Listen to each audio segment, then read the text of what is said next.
Welcome to the Cruiser Racer channel. I'm Rebel Lion of the Electron Rebels Bike Club, and this is Bike Talk. Bike Talk is a personal vlog with electric bike enthusiasts. Here we share with you news about the e-bike industry and new technologies. We also feature electric cruiser and cafe racer brands.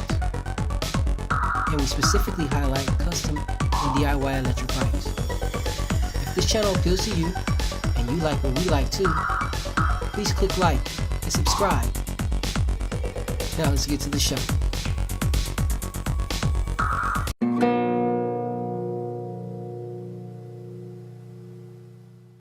Greetings enthusiasts, and welcome back to the channel. I'm Rebel Lion of the Electron Rebels, the Grand Admiral, and this is Bike Talk, the personal vlog of an E-nthusiast. Today, we talk motors. We're going to talk the difference between an electric hub motor and a mid-drive motor. Let's get into it, shall we? Now, for those of you who are new to the e-bike industry, currently there are two types of electric motors. Each motor has a different advantage, and it all depends on the need of the rider. Here's a brief breakdown of the two. Number one, the mid-drive motor. The mid-drive motor is housed in the center of the frame of a bicycle. It transfers power from the center to the rear wheel using the bicycle's chain drive. Number two, the hub motor. The hub motor is incorporated into the hub of a wheel and drives from the axle directly. Mid-drive motors are known for their high performance and torque when compared to hub motors. These motors can climb steep hills at its lowest gears, and that's because it's driven by the crank, not by the wheel. Being that it's driven by the crank multiplies the power when assisted with the existing gears. This also allows and enables more range. These are also very lightweight motors compared to the hub, starting at around 5 pounds. Mid-drives are hard on the drive system. Cheap chains are not recommended. Instead, you'd want to go with a belt drive. All the moving parts on a mid-drive are subject to failure. Since the motor is mounted directly to the center of the frame, it can also be more expensive to replace. It's just not as simple as swapping out a hub motor. The big advantage of the hub motor is that there's little to no maintenance. All the components are housed inside of a motor casing, leaving no components exposed needing to be maintenance. Because the hub motor and the pedal assist systems are completely independent of one another, you could lose power potentially on the battery needing the throttle and still get home using the pedal assist. Hub drives are much less expensive than mid drives, and that's because hub drives are mass produced by the millions and have been for over a decade. That makes it much less expensive to buy. There are two types of hub motors, and we won't get into great detail in this episode, but here's a brief breakdown of the two. The geared hub. The geared hub has an interplanetary gear and is a high RPM motor. The gearless hub has no gearing, but directly connects the axle to a low RPM motor. Almost all hubs only allow for a single gear. Single gears are fine for flat terrain, but not on hills and inclines. For that, higher torque would be preferable. Hubs are usually heavier than mid-drive motors, and that can be very hard on suspension bikes. Hubs can also be more limiting when it comes to wheel components, such as rims, tires, and cassettes. I personally ran into that problem when I wanted to change my 7-gear cassette over for a single gear. Didn't happen the way I wanted to, only because there are no universal parts for these kits. If you want to change parts, you have to refer back to the manufacturer. Tire changing is much more difficult on an electric bike. When you have to change a tire, there are still the wires connected to the frame. With that, you're struggling a little bit with a tire, a heavy tire that is still attached to a frame to change out an inner tube. You have to be very crafty with this. These are all things to consider, but the best motor is the one that's most comfortable for you. I love my hub motor. How about you? Which one do you like?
Hey gang, how's it going again? So I'm not sure where you're from or where you are right now in this part of or in the country, but as you probably know, I'm in the Pacific Northwest, and on the way we have some inclement weather coming. What we will call the 2021 Snowmageddon here. Um, thing about the Pacific Northwest is that there are no systems in line when it comes to weather, such as heavy snow, especially on the west end, on the west part of the state. There's just simply no systems in line for um, snow removal on mass scale. We don't have, tons of plows like you would find in the Midwest or the East Coast. We have private citizens who, take up work when we have this type of weather. They get things done when they can, and it's what it is. So we're going to be a little bit down for a few days here on the West. Once again, it's not because we were just weak and we can't handle snow. It's just the West Coast is not set up for those things. People don't take into account that we have like mountains and hills here, and it doesn't matter how much salt you throw down on the ground. If a road is packed with ice underneath and you're going downhill, you're just gonna have some problems. So that's something that people just don't take into account.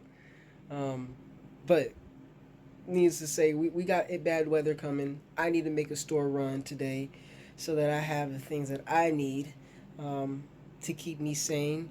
I need to make me some cookies. I need a bottle of wine and some other things. Fruit definitely on the list. So I gotta make a run. Let's go.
Here we are at the store. This is the one in my area, closest one to me. I hate this store. I don't use the word hate often, but I hate this store with a passion. It is fucking, excuse my French, it is broke. They act like everybody around the area is broke too. So this is what they display. Brokenness. Oh, I hate this store. Enough of that rant. Now for some wine. So, my favorite wine to get me through any good time or bad time would be the Apothic Red. Introduced to me by a girlfriend a long time ago. This stuff is it's delicious. A great blend. I like red blends.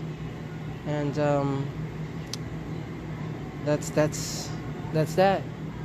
So I'm gonna go ahead and grab the Apothic Red for the winter storm.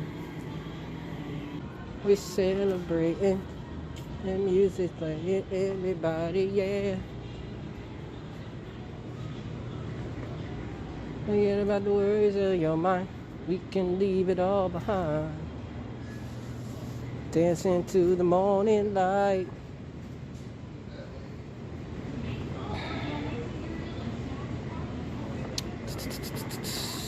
flower. See what I mean?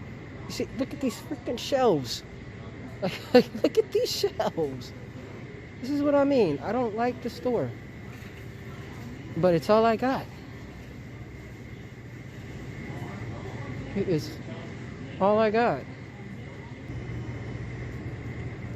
And I love to do but pray. I think it's time to change religion. Alright.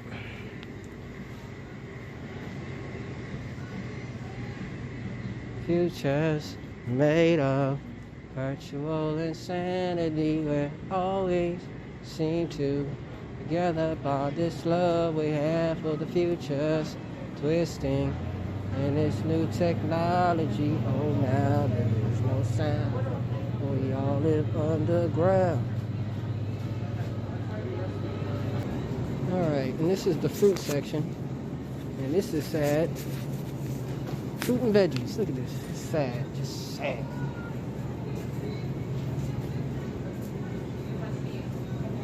I wanted a variety. I couldn't even find anything. So you know what? It's time to go.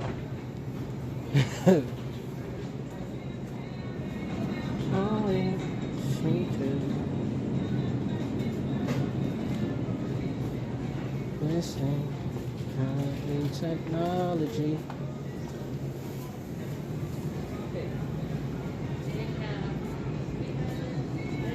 I'm good.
Got a little bored inside.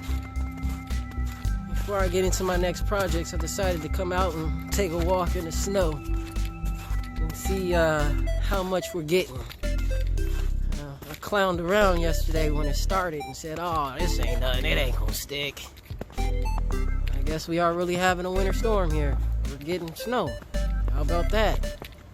Now for you East Coast folks, or maybe you Eastern Europe or wherever you are, all y'all folks, y'all like, this ain't nothing.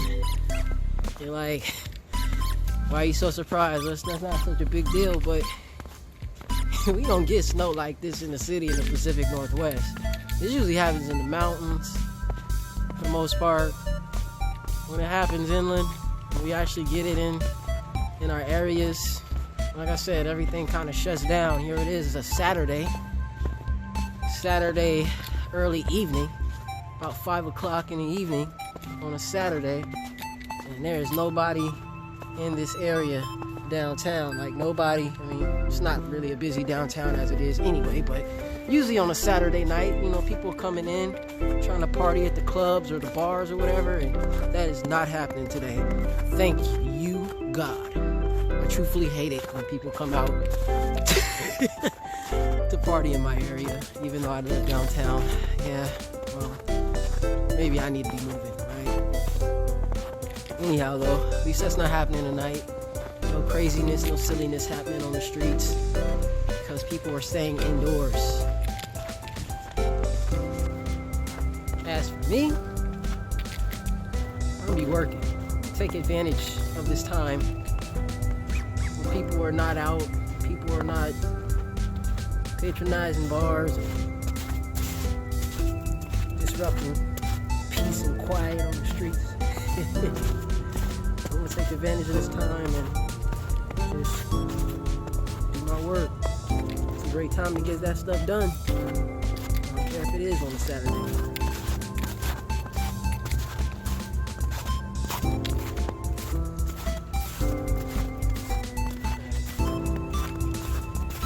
I used to live in the Midwest before I moved here to the Pacific Northwest.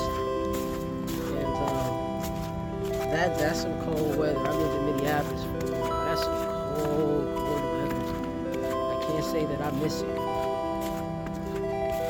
And gratefully, it doesn't get like that out here very often. It is cold. But it doesn't get cold like that very often. We don't get snow like they do. So I'm grateful for that.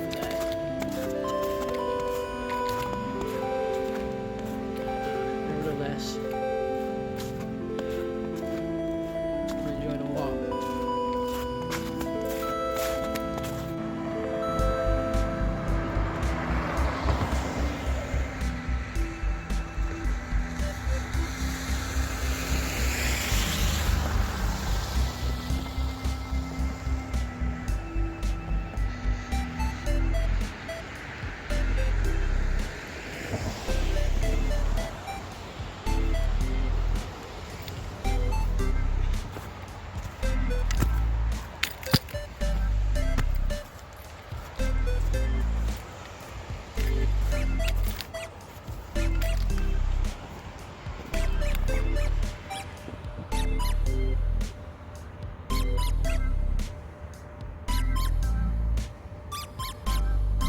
I don't know if y'all can recall, but on a clear day you can see across to the other side and the islands and the other parts of the city, but not today.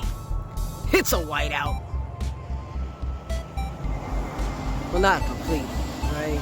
At least I can see in front of me. Off in the distance, yeah, it's a whiteout.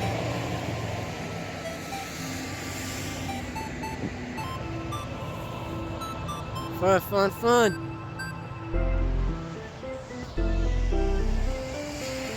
Fun, fun, fun.